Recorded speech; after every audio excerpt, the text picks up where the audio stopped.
सम्मानित मंच, सभी पंची सरपंच नंबरदार साहबान, नौजवान साथियों और प्यारे भाइयों, सर्वप्रथम मैं पूरी ग्राम बस्ती का तहे दिल से धन्यवाद करता हूं कि उन्होंने आज इसकी जलसा जुलूस रैली और चुनावी सभा हुई हमेशा अपना आशीर्वाद संपूर्ण रूप से दिया।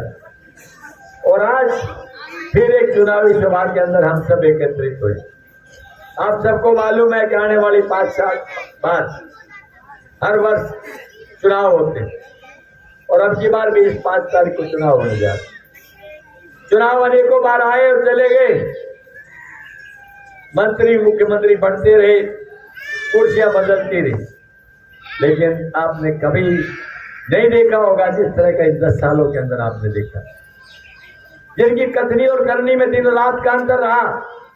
अनेकों लोग लुभावने नारे देके लोगों को झूठ और बहकावे में लेके इन लोगों को कहा कि जो काम कांग्रेस ने 70 साल में नहीं किया वो हम आपको करके देंगे सिर्फ एक अवसर पे। सबसे पहले तो मैं उनसे कहना चाहता हूं कि वो 70 साल कांग्रेस की बात क्यों करते हैं। इस देश में किसी ने कुछ दिया है तो कांग्रेस पार्टी ने दिया है। उदाहरण के तौर पर याद करिए उस अतीत में जाके, जब नेहरू जी इस देश के प्रधानमंत्री थे तो उन्होंने इस देश के बच्चों की प्रतिभा को देखते IIT IIM की शुरुआत उन्होंने की, सैटेलाइट इसरो की शुरुआत उन्होंने की, पंचशील नीति का शांति बनाए रख के विदेश नीति की शुरुआत उन्होंने की। फिर इंदिरा जी आई, लाल बहादुर शास्त्री आए, उन्होंने जय जवान जय किसान का नारा देके किसान और जवान दोनों को प्रोत्साहित किया।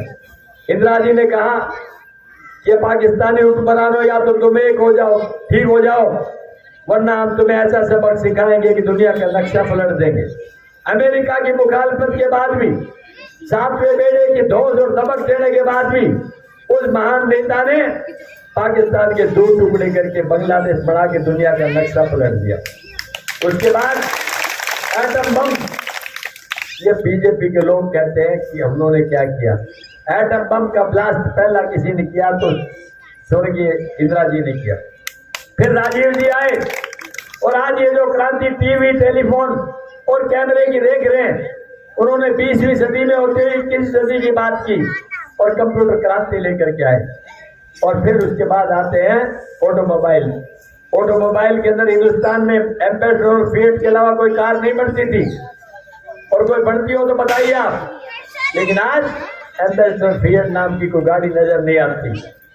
इस हिंदुस्तान में 12-12 करोड़ की गाड़ियों का प्रोडक्शन हो रहा है।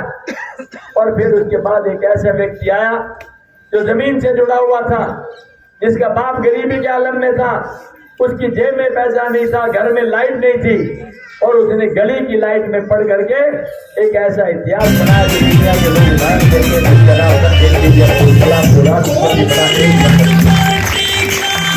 बात नहीं होगी तो खाली राष्ट्रपति नहीं बने, वो देश के मिसाइल मैन नहीं, दुनिया के मिसाइल मैन बने। आज जो मिसाइल टेक्नोलॉजी है उसका सबसे बड़ा जो धोखा हिंदुस्तान में है तो APJ अब्दुल कलाम। क्या इन सब बातों के बाद भी आज बीजेपी कह सकती है 70 साल में क्या किया।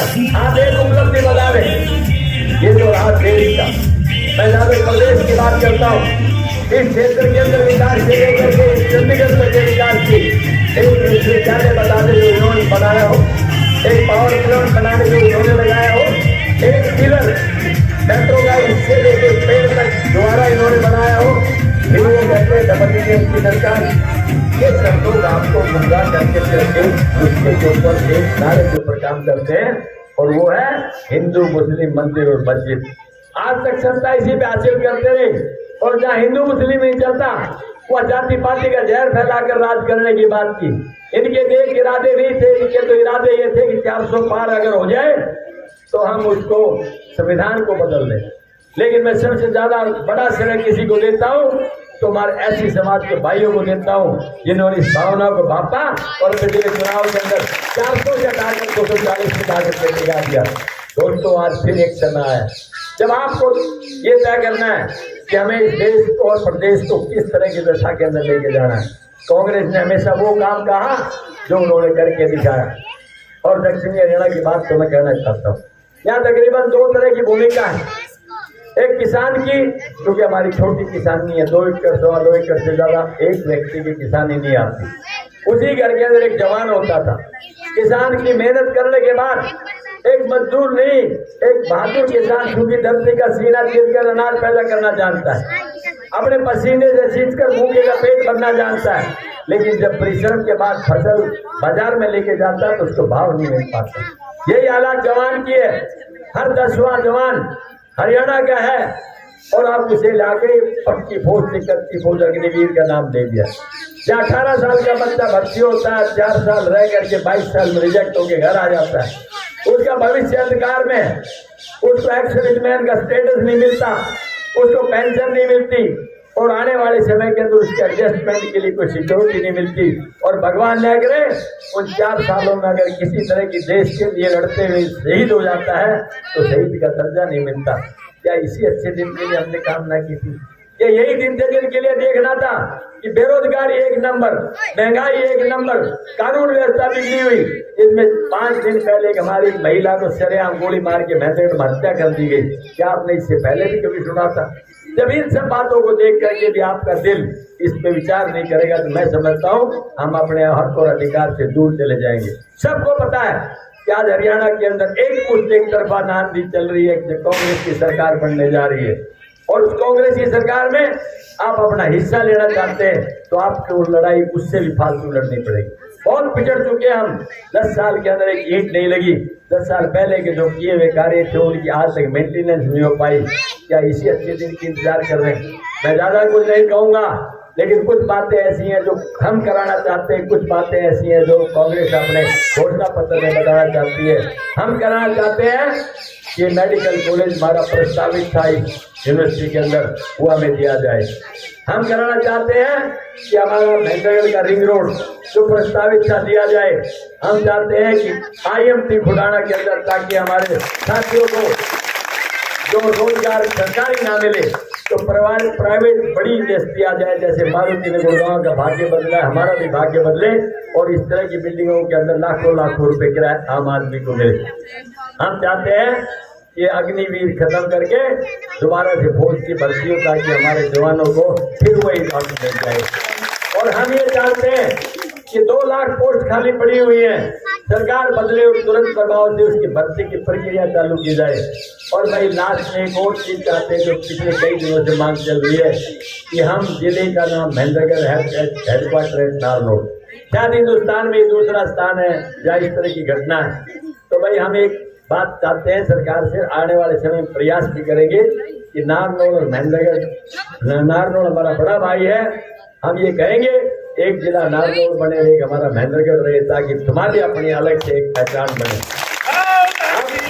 जो कांग्रेस आपके लिए घोषणा पत्र में करना चाहती हूँ मैं बता दूं। सबसे पहले तो भाजपा और जेजेपी ने एक नारा दिया कि वो कहने लगे बुढ़ापा पेंशन बीजेपी 3100 रुपये, वो कहते 5100 रुपये, नहीं 3100 हुए, नहीं 5100 हुए, अब 3000 रुपये पहुंचे। भाई कांग्रेस ने फैसला लिया है कि 6000 रुपया अगले महीने से ही आपको मिलने लग जाएंगे। 2 बुजुर्गों के 12000 हो जाएंगे।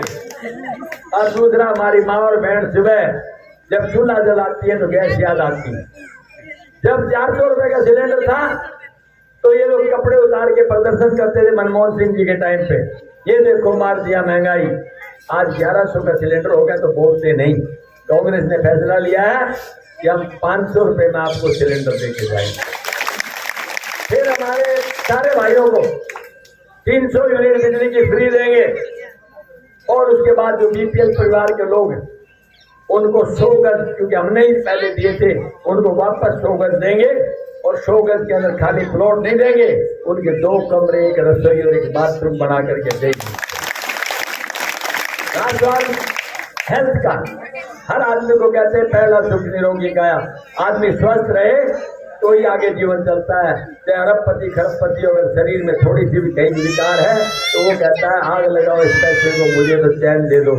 तो कांग्रेस ने फैसला किया है कि भाई आज इन सरकार ने तो 5 लाख तक का ऑफर है। बीमारी बड़ी भगवान न करे कभी जरूरत पड़े, लेकिन बड़ी बीमारी हो जाती है तो 5 लाख रुपए आयुष्मान के माध्यम से देंगे।